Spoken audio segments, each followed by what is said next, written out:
Welcome back to another episode of Vetus Luke's Old Light. Today I want to dig into a new book that I've been reading. It's called The Nature of Middle-earth. It's by Tolkien, it's collections of his notes, and the work was edited by Carl F. Hostetter. This book is really cool. It's different than any other Middle-earth book that I have seen. It feels more like a textbook of just different aspects of Middle-earth. So part 1 is called Time and Aging. Part 2 is Body, Mind, and Spirit.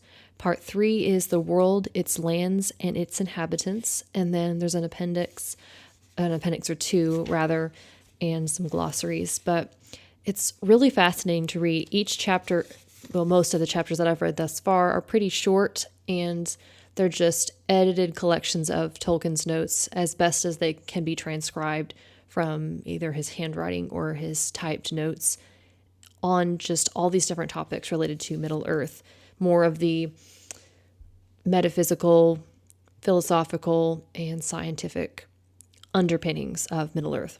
So today I specifically wanted to focus on some things in that book on the ways that the creatures in Middle-earth can know things, the way they can learn things, and it gets into some pretty interesting epistemology. And what drew me to this topic is that I actually wrote a paper on something extremely similar back in my master's degree on the way that the soul can commune with God, particularly in ways that facilitates God's self-revelation in nature.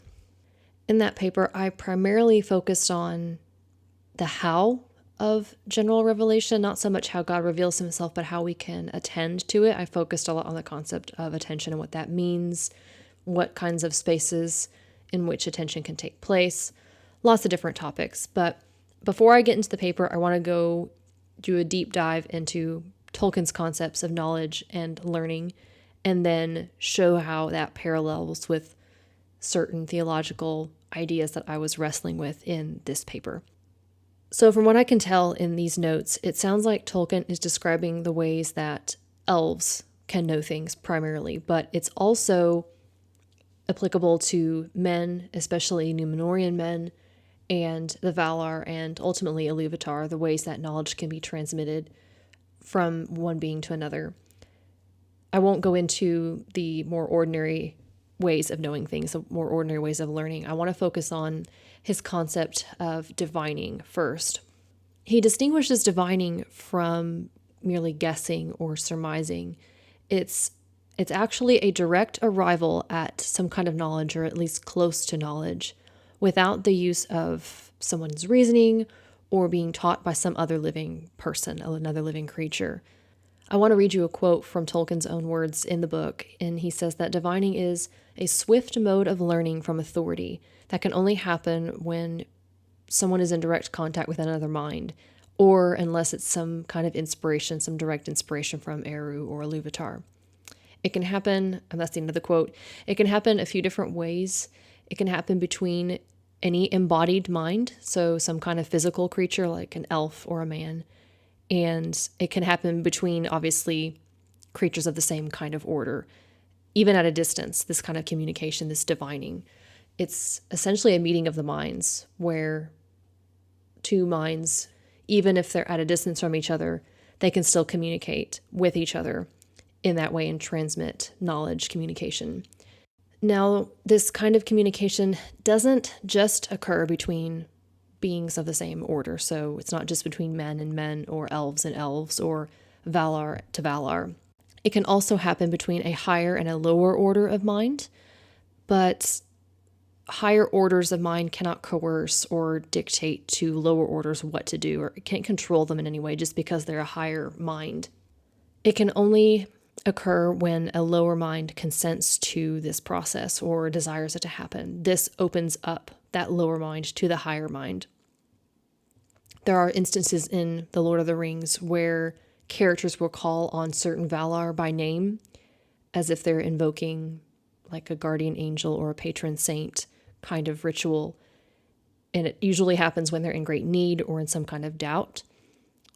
In this case, the mind is opened to that higher being in the Valar, and the Valar can then inform and advise them There are some hindrances to being able to participate in divining, one of which is obviously unwillingness. If one is unwilling to participate in this activity, then their mind is considered closed and cannot be penetrated with any kind of communication from another mind at that point. However, even a mind who is at least latently willing for this to occur might be hindered from experiencing divining simply because their mind is so preoccupied with other things. Being in an embodied state particularly sets oneself up for having distractions that can keep one from becoming open to divining. This means that divining often happens when people are sleeping or dreaming. Particularly for elves, they can enter a state of sleep in which their body is so at rest that their mind is not having to think about, obviously the cares of the body. It also allows the mind then in turn to rest and to be quiet and inactive to a certain extent. Now, just simply because someone is sleeping doesn't mean they're going to have a divining experience, but it at least gives them the inner calm and the inner lack of noise such that they can then participate in this if they, are so willing to. There's actually a moment in The Lord of the Rings where Legolas actually exhibits this. It's not really explained to this depth, obviously, but elves can stand up and be asleep with their eyes open. And the resulting state is that their ears are closed off to any kind of distraction. They're hardly breathing. Their body's at the most dormant possible state that it can be. And that makes a perfect opportunity for the mind to have quiet. Tolkien says that it is when the mind is quiet and inactive that it most readily receives and perceives contact from without. So it's a very interesting state of being that he goes on in another section to explain in more depth.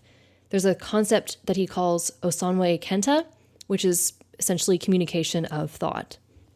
It's unclear to me if divining and Ósanwe-Kenta are supposed to be one and the same. I would argue that they likely were in Tolkien's mind because divining just simply seems to be the simpler version of Ósanwe-Kenta, the simpler definition of it. And in this section of The Nature of Middle-earth on Ósanwe-Kenta, it just goes into greater depth on how this can take place, what can take place. It goes into the deep weeds metaphysically and philosophically of what's going on. So in this section, Tolkien makes a few preliminary remarks to set up the rest of the discussion. He first establishes the fact that all minds in Middle-earth are equal in status. No particular mind has a higher status than the other, but no mind is necessarily equal in capacity and strength to another. The second thing that Tolkien establishes is that in order to perceive the thoughts of another being, both parties involved have to will it. They have to desire it. He uses terminology of the guest and the host to describe how this happens. So the guest is the one who enters into the mind of the host and communicates with them in this divining, this Ósanwe-Kenta process.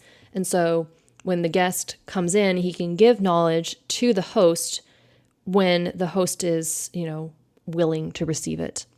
But I want to be careful that I don't lead you into misunderstanding here, because sometimes the host, their willingness can simply just be their openness to it. They don't necessarily have to be seeking it in the moment for that to count as willingness to have the guest come in and exchange their communication of thought. That openness is in and of itself a willingness to be entered and be communicated with. The next thing Tolkien asserts is that this openness, this state of openness, would be the natural state if the world had been unmarred by the evil of Sauron and Melkor. Then that would have been the default, that every mind would have been in this openness state. Not to say that minds couldn't be closed, it would have been innately possible for a mind to close itself off through an act of the will. The important thing that he's emphasizing here is just simply that in an unmarred world, people wouldn't necessarily choose to close their minds off. They wouldn't necessarily have a reason to do that. Now, despite all of this, despite the fact that any mind can close itself, it's impossible for mind to be closed off to the message or inspection of Eru or Iluvatar, according to Tolkien's notes.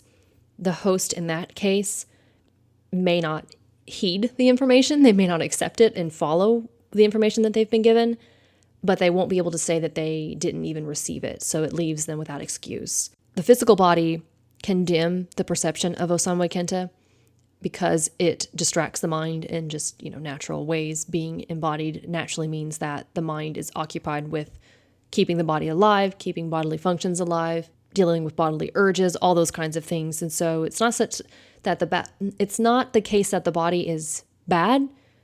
It's just that by nature of having a body, those embodied creatures such as elves and men run the risk of just having a dimmer perception of Ósanwe-Kenta and any kind of divining process.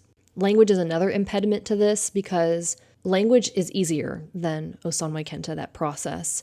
It's easier to communicate via language than it is to enter the mind of another, especially because of the unwillingness factor that may pop up. Also, language is clearer and more precise, apparently, in Tolkien's description of this. He's a little unclear, at least in these notes, what that actually means. When I was first reading this passage, what I thought Ósanwe-Kenta and divining meant was speech communicated without using, the vocal cords, without using the physical parts of the body that we normally use for communicating speech, such as, mouth, ears, those kinds of things. However, after reading that note on language being an impediment, that almost leads me to think that Ósanwe-Kenta can also be some kind of revelation or divining that's verbal, if that's even a word, if I can make that into a word. It's some kind of immediate knowledge that is passed on and received without the use of language at all. However, despite that, I don't think it's exclusively so. I don't think it's exclusively some kind of, non-linguistic form of communication. There's a scene in The Lord of the Rings when the Fellowship comes to Lothlorien and they're presented before Celeborn and Galadriel. And Galadriel, later as the members of the Fellowship are talking, had apparently entered into the mind of each of the members there and asked them the question of what they would do with the ring had they been given it. And so from that passage and from those accounts, it seems to me that they actually heard her articulate the specific question. Whether or not she did for certain, I can't totally prove, but I think we can safely surmise that this form of communication is just simply a mode in which knowledge can be passed on, both verbally and non-verbally, without the use of hearing or speaking. All that is to say that speaking with language audibly is an impediment to Ósanwe-Kenta simply because it's easier. There's also no hindrance such as there would be if someone were unwilling to have their mind opened. You can speak even if no one wants to hear what you have to say. You can still speak. You're not prohibited from actually speaking. Another thing I need to mention is that deceit can remove this is how evil minds can manipulate other minds and corrupt them. I think of, Sauron and his black speech.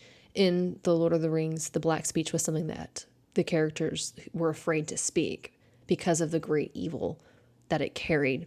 Again, Tolkien doesn't go into enough detail to satisfy my curiosity here because he does say that Melkor himself used language to get past the unwill and he made a language of his own. However, exactly what the nature of that language was and how it did this, he doesn't really say in any great length. My guess would be that since language and singing and song had been a powerful force for creating and shaping Arda, Middle-earth, when Melkor created his own language, it was a language that was created to corrupt and to deceive. So that would make his black speech or the language of Mordor something you wouldn't want to speak because of its innate evil and its power to coerce, deceive, and manipulate other minds. Okay, so what does this have to do with the paper that I wrote on general revelation? I think as I start talking about the ideas that I wrote about in my paper, I think you're going to start seeing the connections between my work and this idea of divining and Ósanwe-Kenta in the Middle-earth world. So since the Protestant Reformation, we've been trying to find criteria by which we determine the truth of religious belief, how we verify religious knowledge. And after Martin Luther denied the previous criterion, which was the church, the Catholic Church, he kind of opened a Pandora's box that led to a more general search for not just justification of religious belief, but any kind of belief in general. It led epistemology to take a turn towards rationality and empiricism, to the point that certain areas in philosophy really struggled because they did not necessarily fit well those rules of, rational empirical methods of truth seeking. That doesn't mean that they are irrational or non-verifiable. It's just simply that because of the very nature of these areas of learning, they kind of don't fit inside the box, so to speak. So things like aesthetics, philosophy of beauty, philosophy of art, philosophy of religion, literary studies, all these kinds of arenas of thought and knowledge don't fit into rational and scientific methods of truth-seeking. What I looked at in my paper was that specifically the doctrine of general revelation, God's self-manifestation in creation in the world that he created, this shift that took place after the Reformation was extremely difficult for this doctrine. The doctrine, simply put, is God is communicating himself to all persons at all times and in all places through the medium of his created world. Not only that, this knowledge that he reveals, it actually demands a moral response from those who receive it, so everyone who receives it. And since the doctrine affirms that God has clearly revealed himself to all people in such a way that they are without excuse, that when they fail to glorify him and subject themselves to his will as their creator, they are then subjected to his wrath. So given those kinds of stakes, honestly, this doctrine can't be overlooked because it asks so much, and yet it's extremely difficult to affirm in our more modern epistemological frameworks. That's not to say that the doctrine is false or the doctrine is broken. I'm going to take the opposite approach and say, given that there are many areas of knowledge, not just religious belief, that don't fit in with rational and scientific methods of truth-seeking, that we need to add other ways of knowing to our epistemology. Literally, any existential question struggles to be answered with rational and empirical epistemologies. And so I think that that is enough to warrant us questioning, whether or not the Enlightenment and the post-Reformation landscape actually has the complete picture. So what I do in this paper is I explore, one, are there possible ways of giving and receiving knowledge that are different from our ordinary accepted ways of doing so. I also look at what kind of space in which this could take, in which this transmission of knowledge could take place, how the soul can get to that place of receiving God's self-revelation, his self-manifestation. And I look at different ways that the soul might be hindered from doing so. In short, I argue for a theory that I call the poetics of general revelation. And I define that as the belief that by exercising our human faculty of attention, and I go on to define that later in the paper, that by attending to the signs of natural beauty in the world that God has made, we as human beings can have an indirect perception of God's self-revelation, a revelation that consists of what we typically subsume under the category of general revelation or natural theology. General revelation historically has implied a unique relationship between both the material world and the spiritual realm, one that's capable of more than merely producing some kind of knowledge of God within the soul. It's also an incarnational metaphysics. It essentially claims that certain aspects of God's self, as his character, his headship, his power, his glory, are manifested or revealed within and through the physical world. By incarnational, I don't mean to say that I believe in some kind of pantheistic view of God, that God is fully incarnate in every single thing that's in the world. It's just that, at the very least, he has left traces, if you will, of his self in everything that he has made. And those traces literally facilitate that revelation of himself to us. Think of them as like little theophanies. They're experiences of the natural world that are the means for not only experiencing God's glory, but also gaining knowledge of him as creator and as Lord. Given this, if we are to define some kind of space in which general revelation can occur, we have to accept, both material views of the world and idealistic views of the world. When we encounter nature, we experience a confluence of God's spirit and the physical creation, and that confluence of both spirit and physical entity. This is getting really metaphysical, I know, but when we're experiencing the physical creation, we're not just merely experiencing the physical creation, we're also experiencing God's spirit in that same moment. And when we, again, have an encounter with the physical creation, we're being essentially given a picture of God that is impressed upon the soul and invites that soul to respond to it. Okay, so let's move away from the deep weeds of that metaphysical space where we experience God, essentially the soul. Now I want to get into how do we actually enter that space? How do we not just look at a tree and see a tree? How do we actually perceive God's self-revelation in nature? Because I'm sure you're probably asking yourself, well, I don't directly perceive God's spirit, God's revelation of himself whenever I'm outside. That doesn't just happen automatically. And I think the things that I get into next are going to make a whole lot of sense when we compare them to what I've just described Tolkien as using to set up how Middle-earth works and how knowledge is transmitted in Middle-earth. There's an article by Thomas Fow, it's called On Attention, and he discusses the nature and experience of our attention directed towards art, works of art, and his discussion serves as a really good general idea of how we as human beings can enter a space for experiencing something other than our normal everyday experiences. So Fow, he defines attention as not so much a state of mind as an action. I'm going to actually push back on that idea, but I'll first explain what he means by attention as an act so that I can then give you the fuller picture that I think better explains this phenomenon. He argues that attention is a recognition of and assent to things that deserve our attention and a recognition of why they deserve our attention.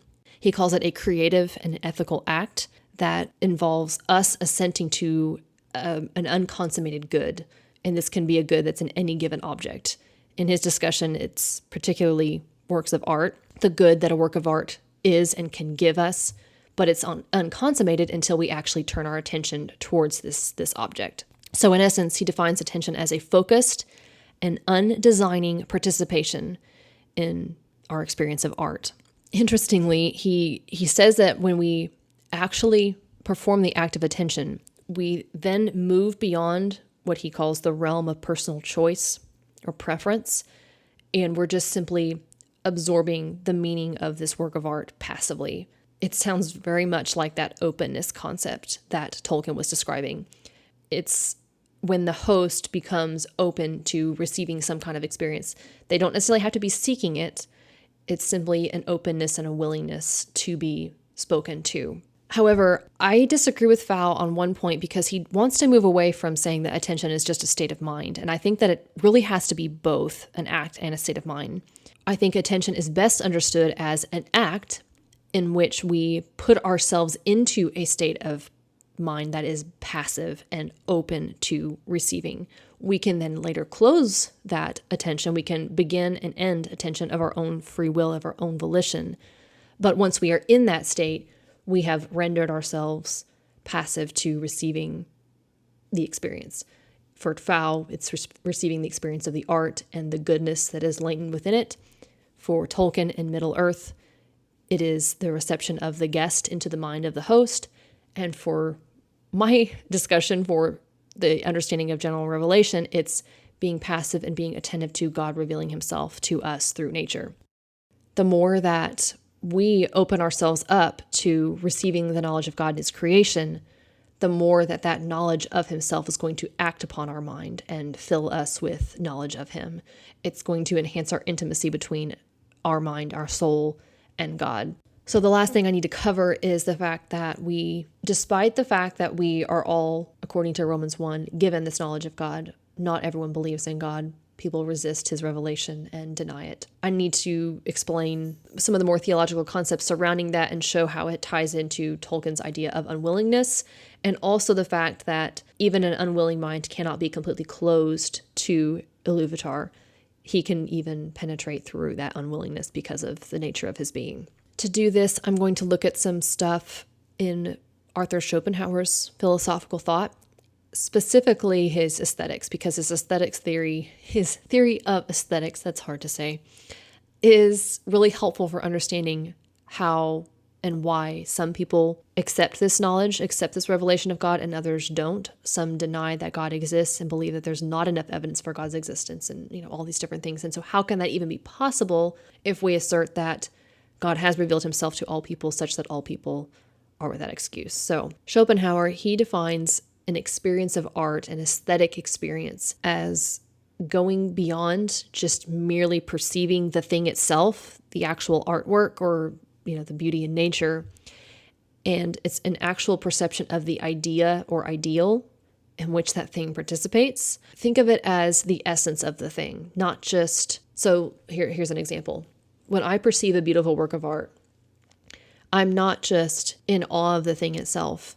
There's some kind of transcendence and beauty and essence to the piece that I'm also feeling within my heart and within my soul that's moving me. I can perceive a work of art and not have this kind of response. But when I have this very moving response to some kind of art, what I'm experiencing is its essence or the ideal within it. I think what Schopenhauer's getting at, but he's not using this terminology for reasons being that he's an atheist. I think what a more Christian understanding would say is that when we have this experience of art, this transcendent experience of art, we're experiencing goodness and beauty and truth in a profound way.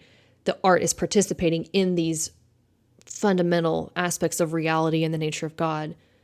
And so when we experience the art, we're not just experiencing the paint on the canvas or the music reverberating in our eardrums. We're actually experiencing how that art is incarnating that idea of God's beauty and transcendence.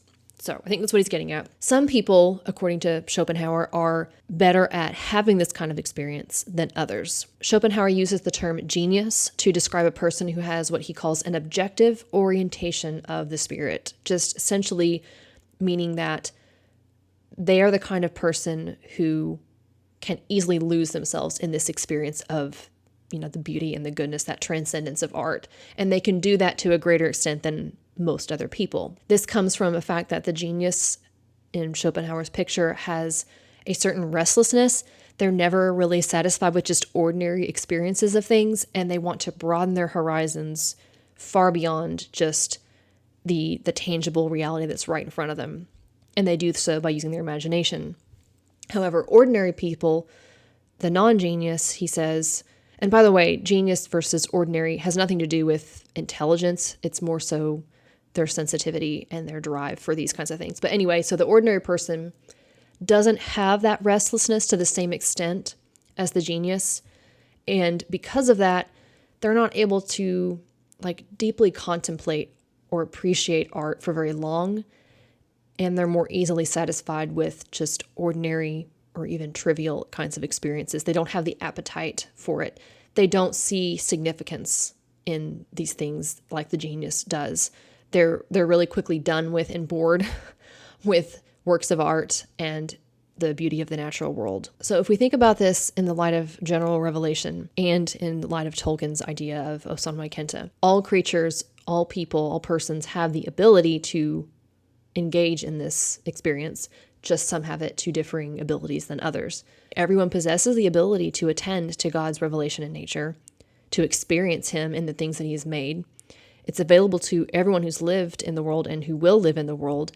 And that means by which we perceive it, that faculty of attention, is innate to all of us. So this function of the soul, this being able to attend to God, we could consider it, I would argue that it's some kind of effect of us being made in the image of God. But regardless of what we call it, our ability to perceive God's self-revelation, whatever we want to call this quality, this ability to perceive God's general revelation, it is a part of our fabric as human constitutions. We are made in his image, we're made in the image of God, and therefore we are made to be intimate with God. We are made to know God, and therefore we are made to have intimate knowledge of God and have a relationship with him. So that's this faculty of knowing God and being known by God, it's innate. It's part of our very fabric.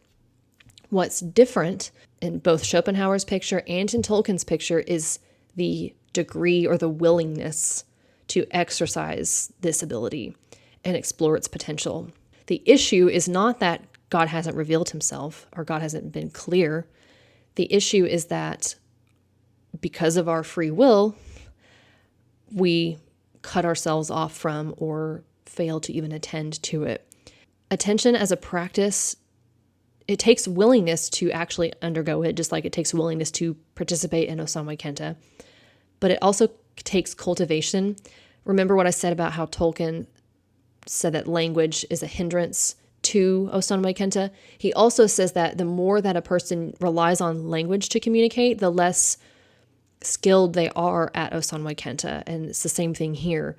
The less we actually, pay attention, the less we practice attention, the less cultivated our ability to perceive these things is going to be.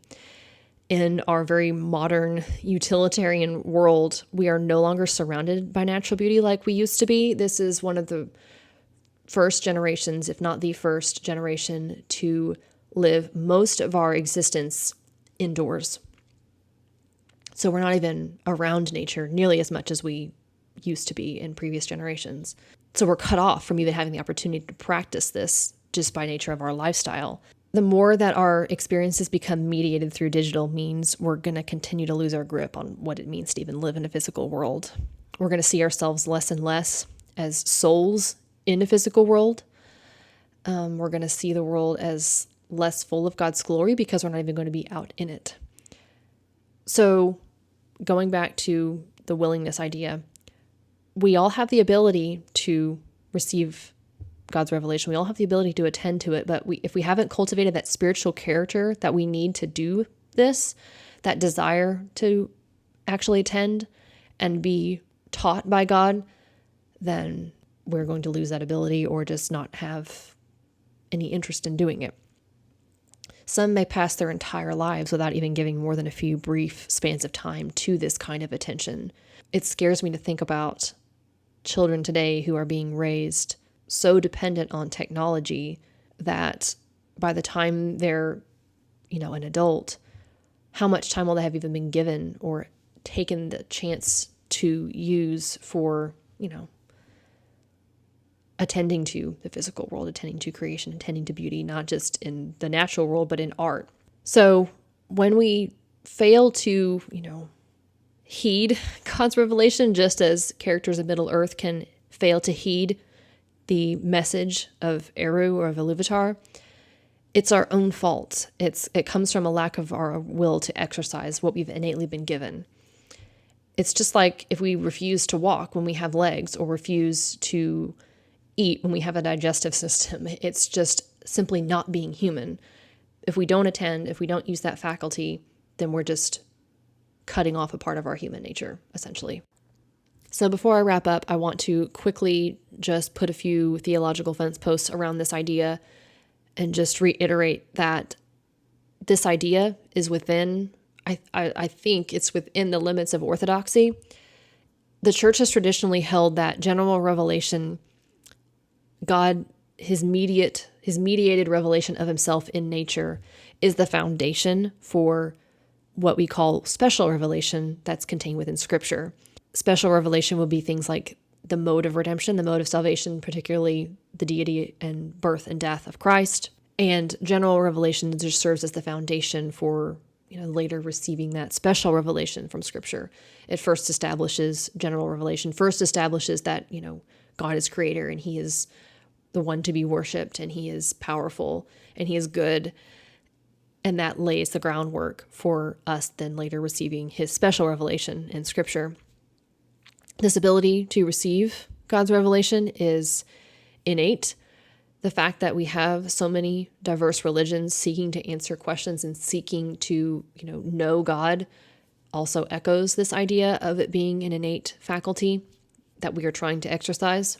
And so that's why I loved this idea in Tolkien. I hope that I haven't rambled too much, or I hope this hasn't been too disjointed, but this is why I love the idea that Tolkien has of Ósanwe-Kenta, because it's an imaginative exploration of how a god, how a creator can interact with his creatures. It's a way of communicating, it's a way of knowing that is not irrational, but it is, in some sense, supernatural. It's beyond the norm. Except in Middle-earth, it's not beyond the norm. At least it wasn't in earlier times. It's interesting because I argued in my last episode different things about disenchantment and those kinds of, effects that they have on us in the way we view the world. There's disenchantment in Middle-earth. You see it. That's why Gandalf was sent. That's why the Istari, the wizards, were sent, was to rekindle the hearts of the people of Middle-earth to, love goodness, love beauty, and to be awakened to the threat of evil, because they had been disenchanted to it. You hear it all the time. Like, you see the disenchantment in the characters. You see certain characters being blown away by legends coming to life. So like the characters in Rohan, Theoden, and Éomer, when they hear of the Ents being real, or hobbits being real, or legends coming up out of the grass, as you will, legends coming to life, you see that disenchantment, those scales falling from their eyes as things that they thought were just myth and thought were just fantasy being real. And I think the fact that this Ósanwe-Kenta is not practiced very much when we get to the era of the War of the Ring is a mirror of how, in our own age, we no longer spend much time in nature and cultivate that habit of attending to the natural world and attending to things beyond the physical, enjoying the transcendent in art, enjoying the transcendent in creation, enjoying beauty in its essence, enjoying, God's revelation of himself. Our minds are also always engaged now. It's not just that we're not outdoors, we're constantly busy. So going back to what Tolkien said about us, or about minds not being able to enter into Ósanwe-Kenta because they're too preoccupied with other things. Think about how much technology is invading our ability to have nothing on our mind. We're constantly being inundated with notifications, with texts, with phone calls, with new things on our feed.